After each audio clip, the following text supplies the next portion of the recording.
Isang tuldok sa napakalawak ng mundo. Isang patak sa makamundong buhos ng ulan. Ang tanong ko ngayon, anong halaga ko? Kung sa milyong-milyong tao'y kabilang ang hininga ko. Ang buhay ko ngayon, isinasabuhay rin ng iba. Iba lang ang setting, pati na rin ang color at background.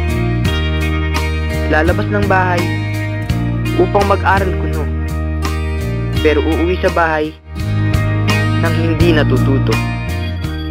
Mga kapwa ko estudyante, ganito rin na ang siste.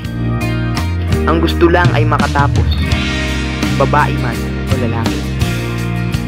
Nagkakaiba lamang sa forma at imahe, ni hindi pinangarap maging si Aristotle.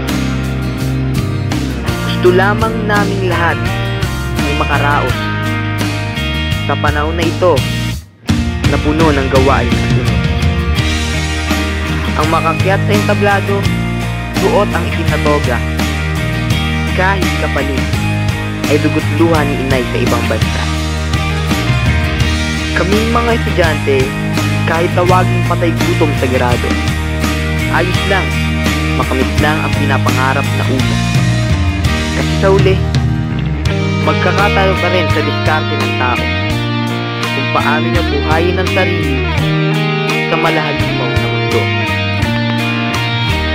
Sa isang bagay na kumikinang na kung tawagi tagumpay, talaga bang diploma sa kolehiyo ang magiging kaagapay?